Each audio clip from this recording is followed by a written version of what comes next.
Hi guys, here is the review of Thandel Telugu movie. శ్రీకాకుళంకి చెందిన కొంతమంది జాలర్లు వాస్తవంగా చేపల వేటకు వెళ్లడం, అలా వెళ్లిన వారు పాకిస్తాన్ ఆర్మీకి చిక్కడం, అక్కడ జైలు జీవితం గడపడం, తిరిగి వారిని మన స్వదేశమైనటువంటి భారతదేశానికి తీసుకొచ్చే ప్రయత్నం, దేశభక్తితో పాటుగా ప్రేమను జోడించి వాస్తవ కథ ఆధారంగా రియల్ స్టోరీ బేస్ చేసుకుని తీసిన మూవీనే తండేల్ మూవీ.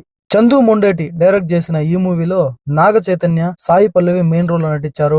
దేవిశ్రీ ప్రసాద్ సంగీతం అందించారు. ఇక ఈ వీడియోలో ఈ తండేల్ మూవీ ఎలా ఉంది అనే విషయాల్ని క్లియర్ కట్ గా మాట్లాడుకుందాం.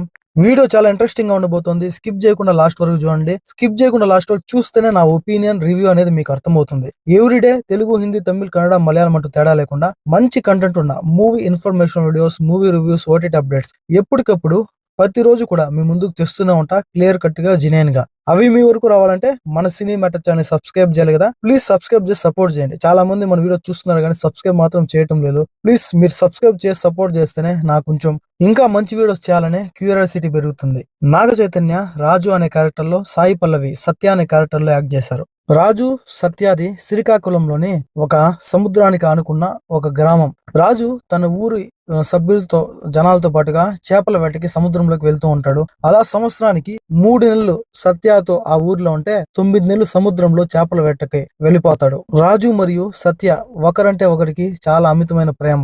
కానీ అలా వేటకు వెళ్ళిన చాలా మంది గ్రామస్తులు ఎన్నో ఇబ్బందుల్లో పడుతూ ఉంటారు, కష్టాలు ఎదుర్కొంటుంటారు. ఒకరిద్దరైతే మరణిస్తారు. అది చూసిన సత్య రాజుని ఇక చేపల వేటకి వెళ్ళవద్దని, 3 నెలలు ఇక్కడ ఉండి 9 నెలలు అక్కడ ఉంటే తనకు ఏం తోచడం లేదని, తనతోనే జీవితాంతం ఉండిపోవాలని, ఏదో ఒక పని ఎత్తుక్కొని చేపల వేటకు వెళ్లకుండా ఉండాలని చెప్పి కోరుతుంది.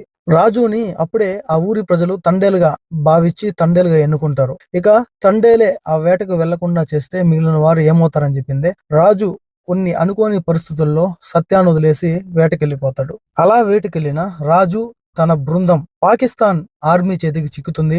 వాళ్ళని పాకిస్తాన్ లోని ఒక సబ్ జైలుకు తరలిస్తారు. అసలు రాజు పాకిస్తాన్ సబ్ జైల్లో ఎటువంటి ఇబ్బందులు ఎదుర్కొన్నాడు, పాకిస్తాన్ ఆర్మీకి ఎటువంటి పరిస్థితుల్లో చిక్కాడు, తిరిగి స్వదేశానికి వచ్చాడు లేదా, చివరికి రాజు సత్యాల ప్రేమ ఏమైంది అనే విషయాల్ని చాలా చక్కగా చూపించారు. ఇక మెయిన్ పాయింట్ లోకి వచ్చేద్దాం. ఇక ఈ తండేల్ మూవీ ఎలా ఉంది అనే విషయానికి వస్తే బాగుంది. ట్రైలర్ చూడంగానే అర్థమైపోయింది. ఆ సంగీతం, డిఎస్పి చాలా రోజుల తర్వాత మంచి మ్యూజిక్ అందించాడు. ఖచ్చితంగా ఇది హిట్ బొమ్మ అని అనుకున్నట్టు అయింది. చాలా బాగుంది మూవీ అయితే. ఈ మూవీకి నా రేటింగ్ వచ్చేసి 3/5. ఇంకొంచెం డీప్ గా ఈ మూవీ గురించి మాట్లాడుకుంటే, ఫస్ట్ హాఫ్ మొత్తం వీళ్ళ లవ్ స్టోరీ, వీళ్ళ మధ్య ప్రేమ ఏ విధంగా ఉంటుంది చాలా చక్కగా చూపించాడు, చాలా ఎమోషన్ గా. నన్ను అడిగితే కనుక అసలు మన టాలీవుడ్ కి సంబంధించిన హీరోయిన్స్ ఎవరైతే ఉన్నారో అందరిలో ఏడవడంలో, ఏడిపించడంలో నెంబర్ 1 అంటే అది సాయి పల్లవినే. ఆ విధంగా ఎమోషన్ వర్కౌట్ అవుతుంది సాయి పల్లవికి. మొన్న వచ్చిన అమరన్ మూవీ కావచ్చు, ఇప్పుడు వచ్చిన తండేల్ మూవీస్ కావచ్చు, ప్రతి ఒక్కరిని ఇంప్రెస్ చేస్తుంది. అంటే డైరెక్టర్ చాలా చక్కగా చూపించాడు, ప్రతి ఒక్కరికి అర్థమయ్యే విధంగా వీళ్ళ మధ్య ప్రేమ, ఆప్యాయత, వీళ్ళు ఏ విధంగా ఒకరినంటే ఒకరు ఇష్టపడుతూ ఉంటారు చాలా చక్కగా చూపించారు. కానీ తన తండ్రికి ఒక ఇబ్బంది ఉంటుంది వేటకు వెళ్ళడం వల్ల, సాయి పల్లవి వల్ల తండ్రికి. దాని వల్ల కూడా వేట మీద తనకి విరక్తి కలుగుతుంది. దాంతో పాటుగా ఆ ఊర్లో చాలా మంది కూడా వేటకు వెళ్లి ఎన్నో ఇబ్బందులు పడుంటారు, ఒకరిద్దరు మరణించుంటారు కదా.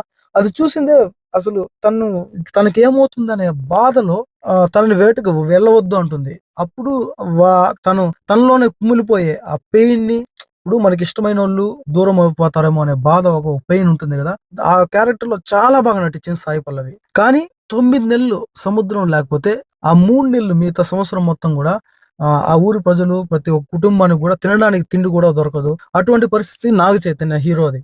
అంటే అర్థం చేసుకోవాలి, ఇక్కడ హీరోయిన్ ఏమో తన బాధ అంది, తన పర్స్పెక్టివ్ లో హీరోకి ఏమవుతుంది అని, ఈ వేట వద్దు కదా, ఇంకో పని చేసుకోవచ్చు, బతకచ్చు, నువ్వు నాతోనే ఉంటే ఇంకా ఆనందంగా ఉంటానే కోణంలో తన ఆలోచిస్తుంది. హీరో మాత్రం నేను తండేల్ని, నేనే లీడర్ అనేవాడు, వెళ్ళకపోతే మిగిలిన జాలలో పరిస్థితి ఏంటి. అయినా కూడా మనకు చిన్నప్పటి నుండి కూడా వేటే మన కుల వృత్తి కదా, వేటకు వెళ్ళకపోతే సంవత్సరం మొత్తం మన ఇల్లు ఎలా గడుస్తుంది, తన బాధ అంది. ఇక్కడ 2 కోణాల్లో కూడా ఇద్దరు ఆలోచించేది, ప్రేమలో ఉన్నప్పుడు ఇద్దరు ఆలోచించడం, ప్రతి ఒక్కరు కోణంలో ఆలోచిస్తే కనుక అటు హీరోయిన్ ని, ఇటు హీరోని బ్యాలెన్స్ చేస్తూ తీసుకెళ్లిన విధానం డైరెక్టర్ సూపర్ అనిపించింది. ఇక సెకండ్ హాఫ్ లో వీళ్ళు పాకిస్తాన్ ఆర్మీకి చిక్కడం, వీళ్ళని ఆ హీరోని అతని బృందాన్ని పాకిస్తాన్ జైలుకు తరలించడం చూపించారు. ఇది కొంచెం చాలా రియాలిటీకి ఎన్నో సినిమాల్లో చూసాము. ఏదైతే ఈ దేశభక్తికి సంబంధించి ఏదైతే డైరెక్టర్ చూపించాడో అది కొంచెం ఇబ్బంది పెట్టే విధంగా ఉంది.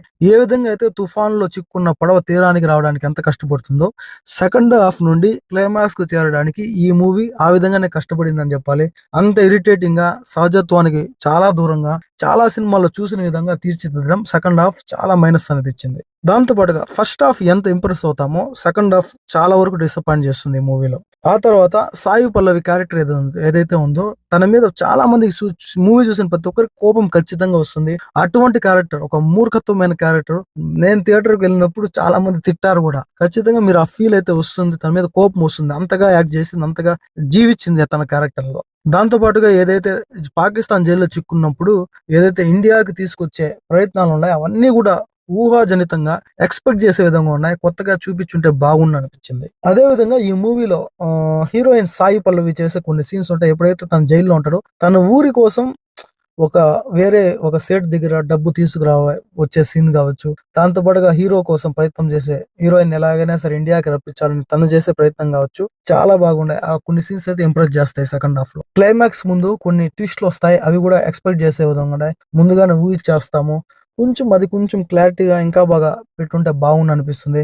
దాంతో పాటుగా క్లైమాక్స్ వచ్చి కొన్ని సీన్స్ రియాలిటీకి దూరంగా అనిపిస్తాయి. ఇండియా పాకిస్తాన్ బార్డర్ లో హీరో చేసే కొన్ని సీన్స్ అయితే చాలా ఓవర్ గా ఇరిటేట్ చేస్తాయి. ఒక తండేలుగా తను చేసింది కరెక్టే, కానీ అంత రియాలిటీకి దూరంగా ఉంటుంది అది. ఇక ఈ మూవీలో నాకు చాలా బాగా అనిపించింది, చాలా రోజుల తర్వాత చాలా హ్యాపీ అనిపించింది డిఎస్పి మ్యూజిక్. ప్రతి ఒక్కరిని డామినేట్ చేసి పడేసింది డిఎస్పి మ్యూజిక్. అద్భుతంగా ఉంది. ఏదైతే ఆ బుజ్జి తల్లి పాట, హైలెస్స పాట వేరే లెవెల్ అసలు. థియేటర్ నుండి బయట వచ్చిన తర్వాత కూడా ఆ బుజ్జి తల్లి పాట, ఆ డిఎస్పి మ్యూజిక్ మన చెవుల్లో అలా మోగుతూనే ఉంటుంది. ఖచ్చితంగా ఒక మంచి లవ్ స్టోరీ చూసామనే ఫీలింగ్ కలుగుతుంది. హ్యాపీ ఎండింగ్ తో మంచి సినిమాని అయితే అందించాడు చందు ముండేటి. కానీ సెకండ్ హాఫ్ కొంతవరకు డిసప్పాయింట్ చేశాడు. అది కూడా కొంచెం క్లారిటీగా ఇంకొంచెం బాగా ఆ దేశభక్తి అనే విధంగా కాకుండా ఇంకొక విధంగా రాసుకుని ఉంటే బాగుండు అనిపించింది. ఇలాంటి వీడియో ఏదైనా మిస్ అయితే ఖచ్చితంగా మీరు కామెంట్ సెక్షన్ లో కామెంట్ చేయండి. మీరు ఒకవేళ మూవీ చూస్తుంటే మీకు ఎలా అనిపించింది అనే విషయాన్ని కూడా కామెంట్ చేయండి. నెక్స్ట్ వీడియోతో మళ్ళీ కలుద్దాం. అప్పటి వరకు stay tune. Please subscribe and support. Thanks for watching.